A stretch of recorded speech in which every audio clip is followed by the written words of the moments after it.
Good morning बच्चों। आज के इस वीडियो सेशन में हम लोग एसिड बेस और साल्ट के बारे में बात करेंगे। जैसे कि आप जानते हैं कि एसिड बेस और साल्ट ये केमिस्ट्री के इंपॉर्टेंट चैप्टर्स में से एक है और इस चैप्टर से जुड़े हुए आपको बहुत सारे प्रश्न आपको देखने को मिलेंगे कॉम्पिटिटिव एग्जाम्स में। आज की इस वीडियो सेशन में हम लोग जिस टॉपिक को लेकर चलेंगे वो इस प्रकार के होंगे। आज का हमारा जो सिनॉप्सिस होगा, मतलब क्या क्या टॉपिक लेके चलेंगे इस वीडियो सेशन में, थोड़ा सा उसको एक बार देख लेते हैं। आज का हमारा जो सिनॉप्सिस होगा वो होगा, सबसे पहले हम लोग सोर्स के बारे में बात करेंगे, ठीक है ना। सबसे पहले हम लोग सोर्स के बारे में बात करेंगे कि एसिड और बेस के क्या क्या सोर्स हैं।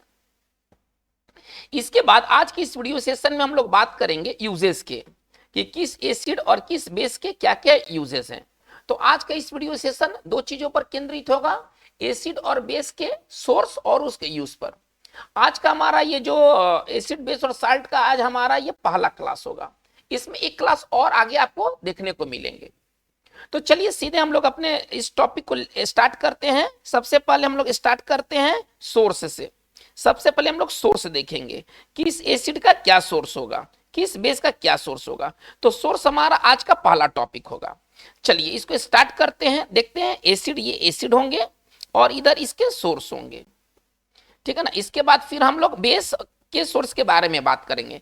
तो सबसे पहले इंपॉर्टेंट एसिड्स के को लेके चलते हैं और उनके सोर्सेस को देखते हैं। चलिए, तो सबसे पहले हमारा जो एसिड में आता है वो है एसिटिक एसिड। सबसे पहले हम लेके चलते हैं एसिटिक एसिड। चलिए, एसिटिक एसिड किन चीजों में मिलता है, पहले इसके सोर्स को देखते हैं। तो इसका जो सोर्स है वह सिरका है। एसिटिक एसिड का जो सोर्स है वो सिरका है और अचार है। चलिए देखिए, हमारा इस वीडियो सेशन का मेन लक्ष्य है इंजीनियरिंग और मेडिकल नहीं है। हम लोग जो केमिस्ट्री के बारे में बात कर रहे हैं वो मतलब अप्लाइड केमिस्ट्री है, मतलब उनके केमिस्ट्री के मेन एप्लीकेशंस से ही रिलेटेड सवाल एग्जाम्स में पूछे जाते हैं। तो चलिए, एसिटिक एसिड कहाँ प्राप्त होगा, तो सिरका में प्राप्त होगा और अचार में, मतलब कि अचार और सिरका इसके सोर्स है। चलिए, साइट्रिक एसिड। अब हम आगे बढ़ते हैं, हमारा अगला जो है ना वो है साइट्रिक एसिड। चलिए, जितने भी खट्टे फल हैं आप ऐसे समझिए, जितने भी खट्टे फल हैं वो साइट्रिक एसिड के मेन सोर्स होते हैं। चलिए, खट्टे फल और नींबू, ठीक है ना, इसके मेन इसके सोर्स है। चलिए हम लोग आगे लेके चलते। तो लैक्टिक एसिड, हमारा अगला जो है वो है लैक्टिक एसिड। देखते हैं कि लैक्टिक एसिड किन चीजों में मिलते हैं। तो लैक्टिक एसिड का जो मेन जो सोर्स है वो है खट्टा, आप ऐसे समझिए, खट्टा दूध यानी कि फटा हुआ दूध और दही, ठीक है ना। इस लैक्टिक एसिड जो मिलते हैं प्राकृतिक रूप से वो खट्टे दूध और दही में। देखिए, जब हम लोग एक्सरसाइज करते हैं तो हमारे मांसपेशी में यही लैक्टिक एसिड का मतलब स्टोरेज हो जाता है, यही लैक्टिक एसिड बनता है, जिसके कारण है ना हमें थकावट का अनुभव होता है। एक बहुत इंपॉर्टेंट बात, ठीक है ना, कसरत के दौरान ठीक है ना, मांसपेशी में लैक्टिक एसिड बनता है, ठीक है ना, जो कि है ना थकावट का कारण होता है, जो कि थकावट का कारण होता है। तो एक बहुत इंपॉर्टेंट बात है कि किस एसिड का निर्माण कसरत के दौरान होता है, या एथलीट किस एसिड के कारण है ना थकावट अनुभव करते हैं। तो ये बहुत इंपॉर्टेंट बात है। देखिए, ये लैक्टिक एसिड है, ये बहुत इंपॉर्टेंट एसिड है, ठीक है ना। इसका जो नेचुरल सोर्स है वो खट्टा दूध और दही है, लेकिन ये और भी कहां बन सकता है, तो हमारे मांसपेशी में भी। जब विग्रस एक्सरसाइज कोई व्यक्ति करता है तो उसके मांसपेशी में भी लैक्टिक एसिड का निर्माण होता है और ये लैक्टिक एसिड मेन थकावट का कारण होता है। चलिए हम लोग आगे लेके चलते हैं। एस्कॉर्बिक एसिड, हमारा जो अगला है वो है एस्कॉर्बिक एसिड। देखिए, एस्कॉर्बिक एसिड का जो कॉमन नेम है वो है विटामिन सी, ठीक है ना। इसे बायोलॉजी में भी पढ़ना है, एस्कॉर्बिक एसिड को बायोलॉजी में भी पढ़ना है। एस्कॉर्बिक एसिड का भी मूल जो सोर्स है, इसके जो सोर्स हैं वो है खट्टे फल। चलिए, लैक्टिक एसिड भी पाया जाता है खट्टे दूध और दही में, थोड़ा सा ध्यान दिया जाए, खट्टे दूध और दही में लैक्टिक एसिड पाया जाता है। और खट्टे फल, आप ऐसे समझिए, खट्टे फल में पाया जाता है एस्कॉर्बिक एसिड। और आंवला, खट्टे फल और आंवला में क्या हमें मिलता है, तो एस्कॉर्बिक एसिड मिलता है। चलिए, हमारा अगला है वो टार्टेरिक एसिड। ज्यादातर सवाल इन्हीं पर आधारित होते हैं, टार्टरिक एसिड। चलिए, टार्टरिक एसिड का जो मेन सोर्स क्या होता है, तो उसका मेन सोर्स होता है इमली, आप ऐसे समझिए, कच्चा आम और कच्चा अंगूर, ये टार्टेरिक एसिड का ये मेन सोर्स है। हम लोग बात को आगे लेके चलते तो मैलिक एसिड, हमें अगला जो मिलता है वो होता है मैलिक एसिड। चलिए, मैलिक एसिड का जो मेन सोर्स होता है वो क्या होता है, कच्चा, जो अनराइप, कच्चा का मतलब जो पका हुआ नहीं है, अनराइप एप्पल। नॉर्मली किताबों में आपको मिलेगा एप्पल, लेकिन आपको ये जानकारी होना चाहिए कि मैलिक एसिड जो होता है ना वो कच्चे एप्पल में मिलते हैं। ठीक है, चलिए हम लोग बात को यहां से आगे लेके चलते हैं, तो अगला हमें मिलता है फॉर्मिक एसिड, बहुत इंपॉर्टेंट। ये फॉर्मिक एसिड किस में होता है, तो मक्खी, आप ऐसे समझिए, सॉरी, चींटी, ठीक है ना, चींटी और जो बीज होते हैं ना, एंट और बीज, उसको हम ऐसे समझते हैं, ठीक है ना, एंट और बीज के डंक में है ना, ये आपको फॉर्मिक एसिड मिलते हैं, एंट और बी के डंक में, ठीक है ना, ये फॉर्मिक एसिड पाए जाते हैं। चलिए, हमारा अगला जो है वो है ऑक्जेलिक एसिड। हमारा अगला जो एसिड है वो है ऑक्जेलिक एसिड। और ऑक्जेलिक एसिड की प्राप्ति कहां पर होती है, नेचुरल सोर्स में देखें तो टमाटर और साग, पालक का साग में, ठीक है ना, हमें ऑक्जेलिक एसिड की प्राप्ति होती है। देखिए, ये नेचुरल सोर्स है। अभी तक हमने जिस एसिड के बारे में बात किया, such acids are called organic acid, ठीक है ना। अभी तक जितने भी एसिड की बात हुई, acetic acid, citric acid, lactic acid, ascorbic acid, tartaric acid, है ना, such acids are called, such acids are called, ठीक है ना, ऑर्गेनिक एसिड। चलिए, such acids are called organic acids. पहला कुछ इंपॉर्टेंट रिमार्क ले लेते हैं, such acids are called organic acids. चलिए, अच्छा, ये सारे, ये जो अभी तक जितने भी हमने एसिड्स के बारे में बात किया, ये ऑर्गेनिक एसिड होते हैं। दूसरी बात क्या है, ये जो जो ऑर्गेनिक एसिड्स है ना, ये सॉलिड स्टेट में पाए जाते हैं, ठीक है ना, सच ऑर्गेनिक एसिड्स। दूसरा बात करते हैं, सच ऑर्गेनिक एसिड्स, ठीक है ना, are found in solid state, ठीक है ना, ये लिक्विड स्टेट और गैसियस स्टेट में नहीं होते हैं, ये ठोस अवस्था में होते हैं। किस अवस्था में, ठोस अवस्था में होते हैं। चलिए, फिर हम बात को हम लोग आगे लेके चलते। देखिए, अब एक कार्बोनिक एसिड है, जो कि देखिए, कार्बोनिक एसिड ऑर्गेनिक एसिड नहीं है, इसलिए हम इसके बारे में बात अलग से कर रहे हैं। कार्बोनिक एसिड, चलिए इसके बारे में पहले समझ लेते हैं। It is not an organic acid, ये एक ऑर्गेनिक एसिड नहीं है। ये कौन सा एसिड है भाई, ऑर्गेनिक एसिड नहीं है, है ना, ये एक मिनरल एसिड है। It is a mineral acid, ठीक है ना, इसको मिनरल एसिड के कैटेगरी में रखा गया है। ये कहां पाया जाता है, कार्बोनिक एसिड हमें कहां मिलता है, तो जितने भी सॉफ्ट ड्रिंक है, आप ऐसे समझिए, सॉफ्ट ड्रिंक और सोडा, है ना, इसके मेन सोर्स है। सॉफ्ट ड्रिंक और सोडा में कौन सा एसिड पाया जाता है, वो होता है कार्बोनिक एसिड। चलिए, एक ऑर्गेनिक एसिड नहीं है।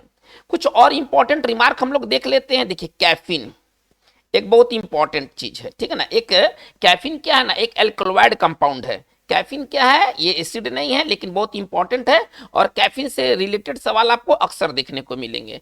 कैफीन क्या, एक अल्कलॉइड, ठीक है ना, एक अल्कलॉइड ये कंपाउंड है, ठीक है ना। ये कहाँ पाया जाता है, कैफीन का जो मुख्य स्रोत होता है वो चाय और कॉफी दोनों होता है।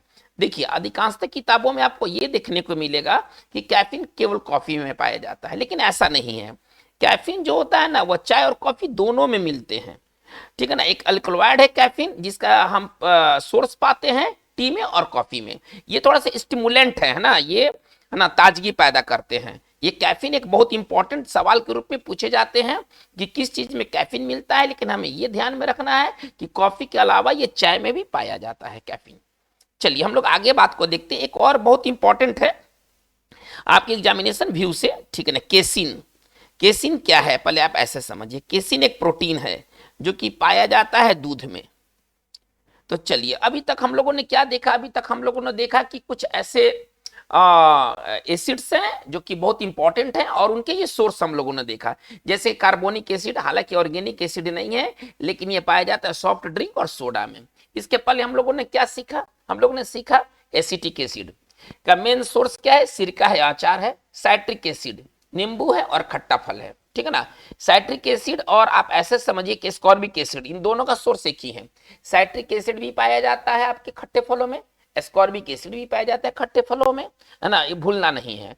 टाटेरिक एसिड का मेन सोर्स क्या होता है? तो इमली होता है, कच्चा आम होता है, कच्चा अंगूर होता है। मैलिक एसिड का मेन सोर्स क्या होता है? तो मैलिक एसिड का जो मेन सोर्स होता है वो अनराइप ये एप्पल होता है ना, कच्चा सेब होता है। चलिए अब हम लोग बात को हम लोग आगे ये देखेंगे कि किस एसिड्स का क्या क्या यूज है। अब हम लोग एप्लीकेशंस की ओर जाएंगे, यूजेस की ओर जाएंगे एसिड के तरफ। इसके बाद हम लोग बेस के बारे में बात करेंगे। चलिए अब हमारा यूजेस देखते हैं कि किस एसिड के क्या क्या यूजेस हैं। चलिए अब ये यूजेस को अब हम लोग लेके चलते एसिड्स के यूज। चलिए ये बहुत इंपॉर्टेंट ये सेशन है आपके लिए। चलिए सबसे पहले हम लोग आते हैं एसिटिक एसिड, ठीक है ना। सबसे पहले हम लोग आते हैं एसिटिक एसिड। चलिए एसिटिक एसिड के क्या यूज है? तो सबसे पहले आप ये समझ लें कि ये विलायक के रूप में यूज होता है, सॉल्वेंट, ठीक है ना। एक विलायक के रूप में यूज होता है, सॉल्वेंट के रूप में इसका हम यूज करते हैं एसिटिक एसिड का। चलिए इसके बाद सिरका के निर्माण में भी इसका यूज होता है, सिरका निर्माण में भी इसका यूज होता है। चलिए एसिटिक एसिड के बारे में ये बात इंपॉर्टेंट रहा। हमारा दूसरा है साइट्रिक एसिड। अब हम इसके यूजेस को देख रहे हैं, इस साइट्रिक एसिड के भाई क्या यूज है। चलिए अब इसके यूज को देखा जाए। साइट्रिक एसिड का जो यूज होता है खाद्य संरक्षण, फूड प्रिजर्वेशन, अंग्रेजी के टर्म्स आपको ज्यादा समझ में आएंगे, फूड प्रिजर्वेशन। अगर हिंदी में लिखें तो खाद्य संरक्षण, खाद्य संरक्षण में इसका यूज होता है साइट्रिक एसिड का। इसके अलावा क्या होता है? धातुओं को सफाई करने में, है ना, धातु को साफ करने में, मेटल्स को साफ करने में, धातुओं को साफ करने में। देखते हैं ना कि जो किचन के जो बर्तन हैं उनको साफ करने के लिए ना नींबू का इस्तेमाल किया जाता है, क्योंकि इस नींबू में क्या मिलता है? साइट्रिक एसिड मिलता है। तो धातुओं को साफ करने में भी साइट्रिक एसिड के यूज होते हैं। चलिए हम लोग बात को हम लोग आगे लेके चलते हैं। तो हमारा तीसरा ऑक्जेलिक एसिड, इंपॉर्टेंट एसिड है, बहुत जहरीला एसिड है ये। चलिए इस ऑक्जेलिक एसिड के बारे में अब थोड़ा सा इसके यूजेस को देखते हैं। ऑक्जेलिक एसिड के क्या यूज है? तो देखिए कपड़े में लगे, बहुत इंपॉर्टेंट, बहुत सुपर इंपॉर्टेंट, कपड़े में लगे, है ना, जंग, रस्ट, ठीक है ना, या स्याही को हटाने में, या स्याही को हटाने में, ठीक है ना, ऑक्जेलिक एसिड का प्रयोग होता है। इसके अलावा फोटोग्राफी में, इसके अलावा ऑक्जेलिक एसिड का प्रयोग होता है फोटोग्राफी में। इसके बाद कपड़े, ठीक है ना, कपड़े की छपाई और रंगाई में, कपड़े की छपाई एवं रंगाई में इस ऑक्जेलिक एसिड का प्रयोग होता है। चलिए हम लोग बात को हम लोग आगे लेके चलते हैं। पॉइंट 4 बहुत इंपॉर्टेंट, ये सारे बातें एग्जामिनेशन दृष्टिकोण से काफी इंपॉर्टेंट है। चलिए फॉर्मिक एसिड, चलिए देखते हैं कि फॉर्मिक एसिड का प्रयोग हम कहां पर करते हैं। चलिए फॉर्मिक एसिड के बारे में बहुत इंपॉर्टेंट बात क्या है कि स्याही निर्माण में इसका इस्तेमाल होता है। देखिए आपको ऐसे याद रखना है, अगर स्याही का दाग छुड़ाना है तो ऑक्जेलिक एसिड, और स्याही बनाना है तो फॉर्मिक एसिड, ठीक है ना। तो स्याही के निर्माण में, स्याही के निर्माण में फॉर्मिक एसिड का यूज होता है। इसके अलावा फोटोग्राफी में भी इसका इस्तेमाल होता है। चलिए फोटोग्राफी में और कपड़े की छपाई में, कपड़ों की छपाई में भी इसका इस्तेमाल होता है। ये सारे एसिड्स बहुत काम के एसिड्स हैं। चलिए अब हम लोग आगे कुछ और एसिड्स को देखते हैं, उसके यूजेस को देखते हैं। चलिए सल्फ्यूरिक एसिड, ये बहुत टॉप क्लास का ये एसिड है, ठीक है ना। ये सल्फ्यूरिक एसिड जिसको हम लोग H2SO4 के नाम से भी जानते हैं। चलिए देखिए पहले इसके बारे में कुछ हम लोग कॉमन बात जानते हैं। देखिए सल्फ्यूरिक एसिड को बैटरी एसिड भी कहा जाता है, इसका एक और नाम है ना, इसका एक और नाम है बैटरी एसिड। तो ये इसका मतलब है कि जो कार के, ट्रक के, इन्वर्टर के जो बैटरी में जो एसिड इस्तेमाल होते हैं वो केवल और केवल होता है सल्फ्यूरिक एसिड, ठीक है ना, वो केवल और केवल होता है सल्फ्यूरिक एसिड। तो इस एसिड का एक और नाम है बैटरी एसिड।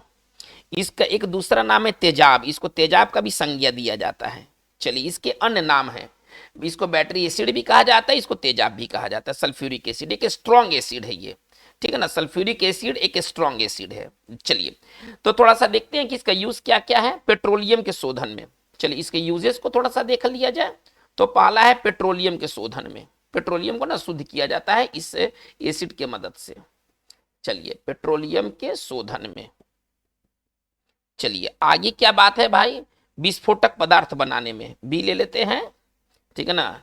विस्फोटक एक्सप्लोसिव पदार्थ बनाने में। चलिए किसका, सल्फ्यूरिक एसिड का। चलिए सी ले लेते हैं, बैटरी में। अभी जैसे कि मैंने इस बात किया है, बैटरी में है ना, कार का बैटरी, ट्रक का बैटरी, इन्वर्टर का जो बैटरी होते हैं उसमें सल्फ्यूरिक एसिड का प्रयोग किया जाता है, बहुत इंपॉर्टेंट है। और इसके बाद इसका यूज क्या है, तो कुछ उर्वरक जैसे कि अमोनियम सल्फेट, ठीक है ना। अमोनियम सल्फेट, अमोनियम सल्फेट क्या है, एक फर्टिलाइजर है, ठीक है ना, एक खाद है। और इसके उत्पादन में, ठीक है ना, इसके निर्माण में, ठीक है ना, ये सल्फ्यूरिक एसिड का यूज होता है।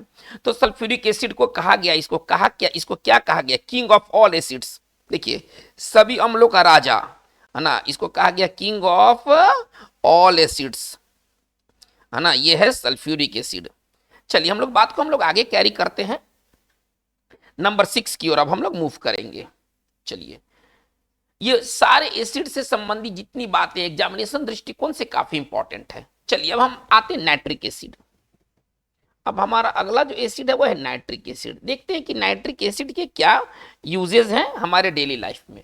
देखिए जो सोना और चांदी, ठीक है ना, सोने एवं चांदी के शुद्धिकरण में, सोने एवं चांदी के, ठीक है ना, शुद्धिकरण में इसका प्रयोग होता है, किसका, नाइट्रिक एसिड का। चलिए इसके बाद इसका यूज होता है फोटोग्राफी में, फोटोग्राफी में, ठीक है ना। चलिए विस्फोटक पदार्थ बनाने में, विस्फोटक पदार्थ बनाने में इसका यूज होता है। ये सारी इंपॉर्टेंट बातें हैं, सारे एग्जामिनेशन ओरिएंटेड बातें हैं। देखिए और सबसे बड़ा चीज ये समझिए कि अम्लराज एक बहुत इंपॉर्टेंट चीज है, एक्वारेजिया। अम्लराज एक क्या, अम्लराज क्या होता है, देखिए बहुत इंपॉर्टेंट बात है। देखिए HCl यानी कि हाइड्रोक्लोरिक एसिड, हाइड्रोक्लोरिक एसिड और नाइट्रिक एसिड HNO3, ठीक है ना, जब 3:1 में मिलते हैं, जब 3:1 में मिलते हैं तो इससे क्या निर्माण होता है, एक्वारेजिया का निर्माण होता है, ठीक है ना। एक्वारेजिया के निर्माण के लिए क्या जरूरी है, एक्वारेजिया के निर्माण के लिए नाइट्रिक एसिड का कॉम्बिनेशन किसके साथ होना चाहिए, हाइड्रोक्लोरिक एसिड के साथ। और इसका रेशियो क्या होना चाहिए, इसका रेशियो 3:1 में होना चाहिए।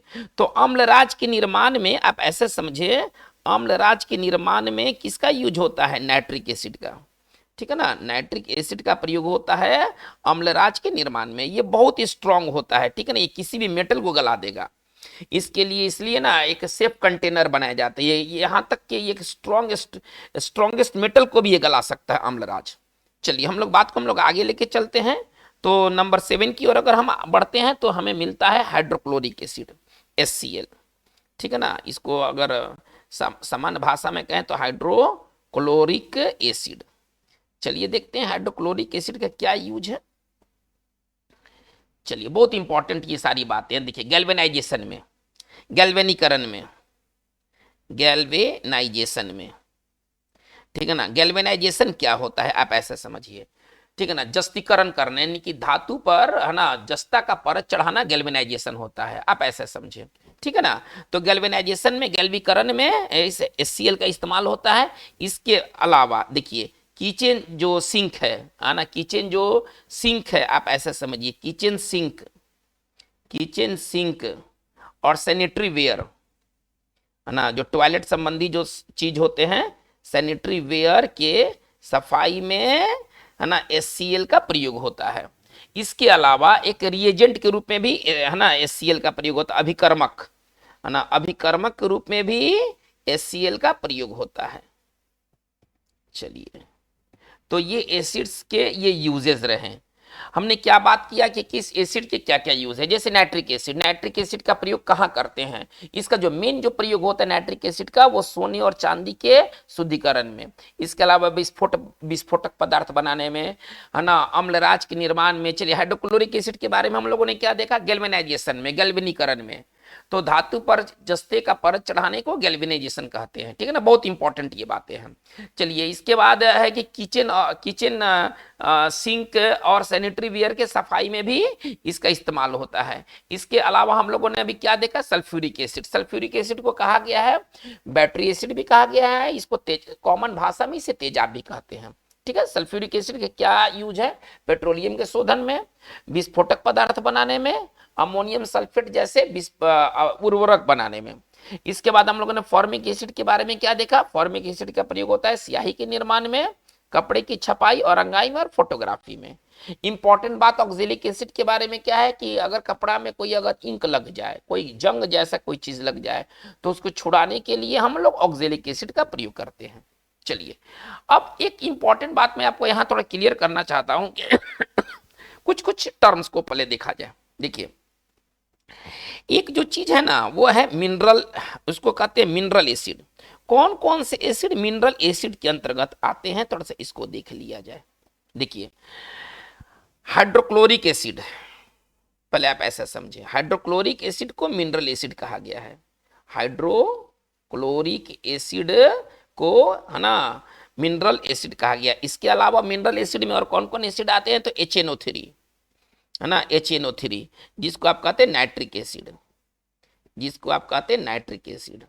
और इसके बाद आता है सल्फ्यूरिक एसिड H2SO4, ये आता है सल्फ्यूरिक एसिड। चलिए तो ये जो 3 एसिड हैं ये आते हैं मिनरल एसिड के तहत। अब हम लोग बात करेंगे कि कौन कौन से एसिड स्ट्रॉन्ग एसिड हैं और कौन कौन से एसिड वीक एसिड है, ठीक है ना। ये सारे सवाल आपके, ये सारी बातें जो है ना वो एग्जामिनेशन दृष्टिकोण से काफी इंपॉर्टेंट है। चलिए स्ट्रॉन्ग एसिड्स में आते हैं सल्फ्यूरिक एसिड H2SO4, इसके बाद आते हैं हाइड्रोक्लोरिक एसिड HCl, ये सारे स्ट्रॉन्ग एसिड के तहत आते हैं। इसके बाद आते हैं H2SO4 हो गया, HCl हो गया, और इसके बाद आते हैं HNO3, ये सभी के सभी किसके अंतर्गत आते हैं, स्ट्रॉन्ग एसिड। यानी कि जितने मिनरल एसिड हैं ये सभी स्ट्रॉन्ग एसिड होते हैं, आप ये समझ लीजिए, ये सभी के सभी स्ट्रॉन्ग एसिड होते हैं। हम बात को आगे लेके चलते हैं। इसके बाद आता है वीक एसिड। अब कौन कौन से भाई एसिड को आप वीक एसिड का संज्ञा देते हैं, तो चलिए एसिटिक एसिड ये कमजोर एसिड के तहत आता है, वीक एसिड कहलाता है, ठीक है ना। इसके बाद हम आते हैं तो हमें मिलता फॉर्मिक एसिड, इसके बाद आते हैं तो हमें मिलता फॉर्मिक एसिड, इसके बाद है साइट्रिक एसिड, ठीक है ना, ये सब वीक एसिड के अंतर्गत आते हैं। इसके बाद आते हैं कार्बोनिक एसिड, जो कि एक ऑर्गेनिक एसिड नहीं है, ये एक मिनरल एसिड है, ठीक है ना, कार्बोनिक एसिड। तो ये आते हैं वीक एसिड के तहत। तो बच्चों ये हमारा रहा अभी तक का पूरा एसिड के बारे में, ठीक है ना। चलिए कुछ और बातें जान लेते हैं। प्रबलता के आधार पर थोड़ा इसका घटते क्रम देखते हैं, ठीक है ना। प्रबलता के आधार पर, प्रबलता के आधार पर, ठीक है ना, अम्लों का घटता हुआ क्रम, अम्लों का घटता हुआ क्रम। प्रबलता के आधार पर देखना है कि कौन सा जो एसिड है सबसे ज्यादा प्रबल है, उसके बाद कौन सा है, उसके बाद कौन सा है। तो सबसे पहले हमारा सर्वाधिक जो प्रबल है, सर्वाधिक स्ट्रॉन्ग, है ना, वो HCl है। ये किससे ज्यादा सर्वाधिक है, तो नाइट्रिक एसिड से ज्यादा सर्वाधिक है। नाइट्रिक एसिड किससे ज्यादा सर्वाधिक है, तो H2SO4 से ज्यादा सर्वाधिक है। और ये किससे ज्यादा ये तगड़ा ये एसिड है, तो ये एसिटिक एसिड से ये ज्यादा तगड़ा एसिड है। तो हमारा क्रम बस यही है, पहले HCl, HNO3, H2SO4 और उसके बाद एसिटिक एसिड। चलिए हम लोग बात को हम लोग आगे लेके चलते बेस की तरफ। अब हम लोगों का जो नेक्स्ट जो टॉपिक है वो है बेस। अभी तक हम लोग एसिड पर बात कर रहे थे। चलिए अब हम लोग देखेंगे कि किस बेस का क्या क्या सोर्स है, कौन सा बेस कहां पर मिलता है, ठीक है ना। चलिए अब हम लोग बात को आगे लेके चलते हैं। तो हमारा इधर बेस रहेगा और इधर हम सोर्स के बारे में बात करेंगे कि किस बेस के क्या सोर्स है। चलिए देखा जाए। देखिए कैल्शियम हाइड्रोक्साइड बहुत इंपॉर्टेंट, ये हमारा है कैल्शियम हाइड्रोक्साइड, चलिए, और इसका जो सोर्स है वो लाइम वाटर है, ठीक है ना, इसको लाइम वाटर भी कहते हैं। चलिए, हमारा जो सेकेंड है वो है अमोनियम हाइड्रोक्साइड। अमोनियम हाइड्रोक्साइड, ये कहां पर है? Window cleaner. देखिए, जो कोलिन वगैरह जो खिड़की साफ करने में इस्तेमाल होता है ना, तो उसमें ये पाया जाता है अमोनियम हाइड्रोक्साइड। आप ऐसे समझिए, विंडो क्लीनर, इसको सिंपल भाषा में कहेंगे तो ये कहेंगे विंडो क्लीनर। चलिए, आगे हम देखते हैं, जो तीसरा है वो है सोडियम या पोटासियम हाइड्रोक्साइड।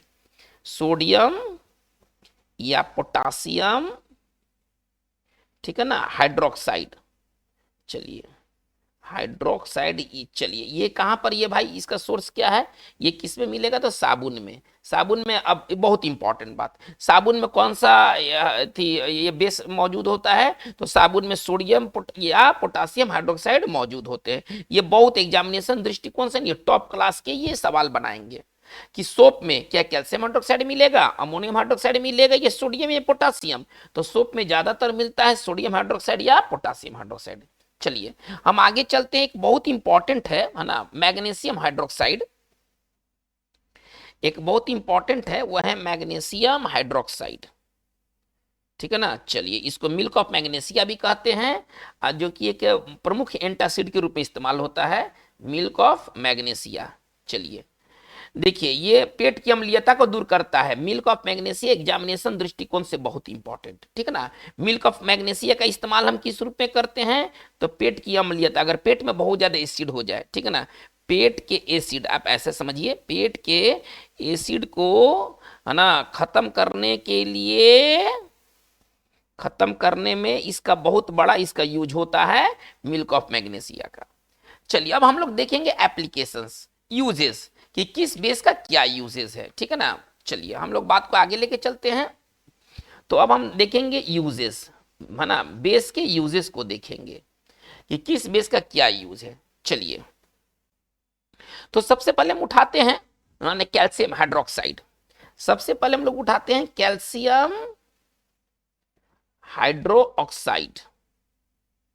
चलिए, इसको अगर फॉर्मूला के रूप में लिखे तो CaOH का होल ट्वाइस।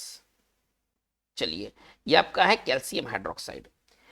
देखते हैं इसका क्या यूज है हमारे डेली लाइफ में, ये क्यों महत्वपूर्ण है। तो देखिए, सोडियम हाइड्रोक्साइड और ब्लीचिंग पाउडर, पहले इसका क्या यूज है? तो भाई ये सोडियम हाइड्रोक्साइड, सोडियम हाइड्रोक्साइड, ठीक है ना, तथा ब्लीचिंग पाउडर, है ना, तथा ब्लीचिंग पाउडर के निर्माण में इसका यूज होता है।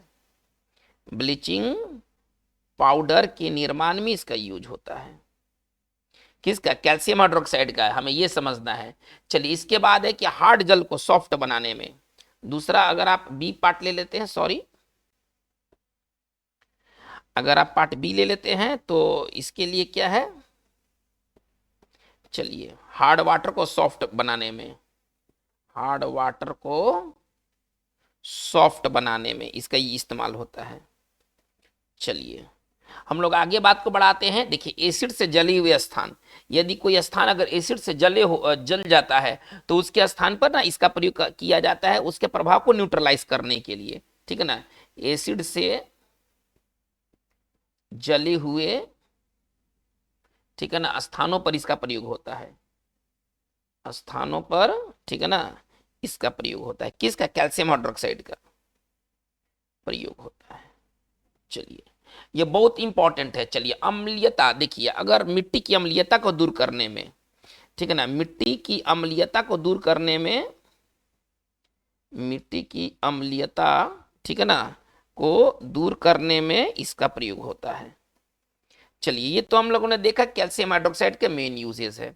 चलिए, हम लोग आगे लेके चलते हैं। अब हम नंबर दूसरा देखते हैं, सोडियम हाइड्रोक्साइड, ठीक है ना। अब हम देखते हैं सोडियम हाइड्रोक्साइड, ठीक है ना, जिसका अगर फॉर्मूला के बारे में बात करें तो NaOH, ठीक है ना। इसको कॉस्टिक सोडा भी कहते हैं, आप ऐसे समझिए, इसका एक और नाम है कॉस्टिक सोडा। चलिए, अब कहाँ कहाँ इसका यूज होता है, पहले इसके यूजेस को समझा जाए। इसका यूजेस कहाँ कहाँ है? तो सबसे पहले इसका यूज होता है साबुन, साबुन बनाने में। चलिए, कपड़ा, कपड़ा मतलब रेयन, है ना, कपड़ा का मतलब रेयन है ना, एक सिंथेटिक फाइबर होता है ना, ए सिंथेटिक फाइबर, सिंथेटिक फाइबर के निर्माण में इसका यूज होता है। कपड़ा का मतलब रेयन, रेयन एक तरह का कृत्रिम फाइबर होता है, ठीक है ना, जिससे कि कपड़े बनते हैं। तो क्या कहने का मतलब है कि रेयन एक सिंथेटिक फाइबर के निर्माण में सोडियम हाइड्रोक्साइड का यूज होता है। इसके बाद पेट्रोलियम के शोधन में, है ना, इसके बाद हमारा अगला जो पॉइंट है वो पेट्रोलियम के शोधन में भी इसका इस्तेमाल होता है, पेट्रोलियम के शोधन में। चलिए, तो ये इंपॉर्टेंट है सोडियम हाइड्रोक्साइड की यूज। चलिए हम लोग बात को हम लोग आगे लेके चलते हैं। तो हमारा जो नेक्स्ट होगा वो कैल्शियम ऑक्साइड होगा। अब हम बात करेंगे कैल्शियम ऑक्साइड के बारे में, ठीक है ना, जिसको हम चूना भी कहते हैं। इसका अगर फॉर्मूला कैल्शियम ऑक्साइड का इस तरह से होगा, और इसको हम चूना भी कहते हैं। अब देखते हैं इसका इस्तेमाल कहाँ पर होता है, इसके यूजेस को थोड़ा सा देख लेते हैं। चूना है तो घर की पुताई में तो इसका यूज होगा ही। चलिए, घरों के पुताई में। चलिए, इसका जो दूसरा यूज क्या होगा, अमोनिया अथवा दवा के निर्माण में। इसको आप ए मान ले, इसको बी मान लेते हैं। अमोनिया और दवा के निर्माण में, अमोनिया एवं दवा के निर्माण में कैल्शियम ऑक्साइड का इस्तेमाल होता है। चलिए हम लोग बात को हम लोग आगे लेके चलते हैं। पॉइंट 4, चलिए मैग्नीशियम हाइड्रोक्साइड। अब हम लोग देखते हैं मैग्नीशियम हाइड्रोक्साइड, ठीक है ना। चलिए, MgOH का होल ट्वाइस। चलिए देखते हैं मैग्नीशियम हाइड्रोक्साइड के क्या यूजेस है, बहुत इंपॉर्टेंट है। इसको मिल्क ऑफ मैग्नीशिया भी कहते हैं। तो मिल्क ऑफ मैग्नीशिया के निर्माण में मिल्क ऑफ मैग्नीशिया, और जैसे कि मैं पहले बता चुका हूं कि ये पेट की अम्लीयता को दूर करने में इसका प्रयोग होता है। मिल्क ऑफ मैग्नीशिया का प्रयोग किस में होता है, तो पेट की अम्लीयता को दूर करने में इसका इस्तेमाल होता है। एकदम इसको ना याद रखना है, दिमाग में लेके चलना है। चलिए, पोटासियम हाइड्रोक्साइड, ये तो मैग्नीशियम हाइड्रोक्साइड का बस एक ही मतलब है कि पेट की अम्लीयता को दूर करने में इसका इस्तेमाल होता है। चलिए हम लोग बात को आगे लेके चलते हैं। तो हमारा जो नेक्स्ट है पॉइंट वह है मैग्नीशियम हाइड्रोक्साइड के बाद हम आते हैं पोटासियम हाइड्रोक्साइड की तरफ, जिसको हम लोग कॉस्टिक पोटास भी कहते हैं। चलिए, पोटासियम हाइड्रोक्साइड, ठीक है ना, पोटासियम हाइड्रोक्साइड, ठीक है ना, जिसका एक नाम और है कॉस्टिक पोटास। चलिए, यह याद रखना है कि कॉस्टिक पोटास किसका नाम है, पोटासियम हाइड्रोक्साइड का नाम है। कॉस्टिक सोडा किसका नाम था, याद रखना है कि दोनों हाइड्रोक्साइड है, potassium hydroxide, caustic soda, sorry caustic potash. Caustic soda क्या है, सोडियम हाइड्रोक्साइड, ठीक है ना, यही सब ज्यादा पूछे जाते हैं। पोटासियम हाइड्रोक्साइड कॉस्टिक पोटास, और सोडियम हाइड्रोक्साइड कॉस्टिक सोडा। चलिए, साबुन के निर्माण में इसका इस्तेमाल होता है ना। पोटासियम हाइड्रोक्साइड का जो पहला जो यूज की बारे में बात किया जाए, तो साबुन के निर्माण में इसका यूज होता है, साबुन के निर्माण आप मान के चले। चलिए, इसको ना ए मान लेते तो ज्यादा बेहतर होगा।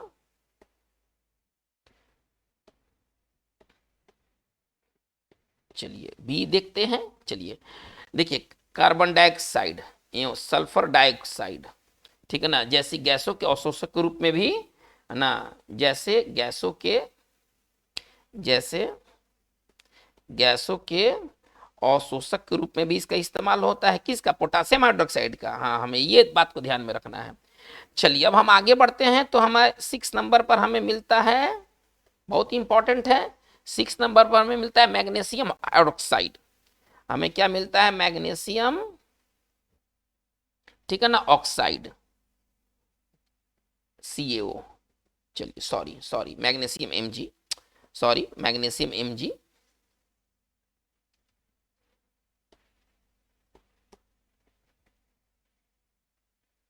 Magnesium oxide. चलिए देखते हैं कि इसका यूज कहाँ है। तो इसका जो पहला जो यूज की बारे में बात करें, तो औषधि निर्माण में, है ना, मैग्नीशियम ऑक्साइड का इस्तेमाल होता है औषधि निर्माण में। चलिए, तो ये इंपॉर्टेंट ये सारे बेसिस हैं और ये उनके यूजेस के बारे में बात हुआ है। तो बच्चों, आज का हमारा ये वीडियो सेशन इतना ही रहेगा। आगे की वीडियोस में हम लोग ये बात करेंगे पीएच स्केल, फिर हम लोग न्यूट्रलाइजेशन के बारे में बात करेंगे। अगला हमारा टॉपिक क्या होगा, अगले वीडियो सेशन में हम लोग किस किस टॉपिक पर बात करेंगे, उसका एक है ना, उसका एक लेखा जोखा हम लोग अभी ले लेते हैं। नेक्स्ट टॉपिक में हम लोग क्या लेके चलेंगे, नेक्स्ट वीडियो में कौन कौन सी बातें आएंगी उसको थोड़ा सा देख लिया जाए, ठीक है ना। वीडियो नंबर 3, ये वीडियो नंबर 2 था, जिसमें हम लोग बात करेंगे नेक्स्ट वीडियो सेशन में हम लोग बात करेंगे क्या क्या, उसको टॉपिक लेके चलते हैं। तो सबसे पहले बात करेंगे सॉल्ट पर, चलिए। दूसरा हम लोग बात करेंगे न्यूट्रलाइजेशन पर, ये क्या होता है, ये सारी बात आपको समझ में आ जाएगा, न्यूट्रलाइजेशन पर बात करेंगे। और फिर जो तीसरा बात करेंगे वो मिसलेनियस पॉइंट पर बात करेंगे। मिसलेनियस पॉइंट्स खास तौर पर हम लोग इसमें देखेंगे, ठीक है ना, इंडिकेटर्स है ना, इंडिकेटर जिसमें पीएच स्केल है, ठीक है ना, किसका पीएच स्केल पर कितना उसका वैल्यू है, ये सारी बातों को देखेंगे। तो अगला वीडियो सेशन में हम लोग जो टॉपिक लेके चलेंगे साल्ट, न्यूट्रलाइजेशन और इंडिकेटर्स, और ये मिला करके हमारा एसिड बेस और साल्ट हमारा कंप्लीट हो जाएगा। तो चलिए आज की वीडियो सेशन में हम लोगों ने क्या क्या देखा, बस 2 ही चीज देखा, एसिड और बेस के, ठीक है ना, हम लोगों ने सोर्स को देखा और उनके यूजेस को देखा, ठीक है ना, क्या उनके सोर्सेज है और क्या उनके यूजेस है। तो बच्चों आज का हमारा वीडियो सेशन इतना ही रहा, आगे हम लोग वीडियो सेशन 3 में हम लोग इन टॉपिक्स पर बात करेंगे। आज की बात बस इतना ही, थैंक यू वेरी मच।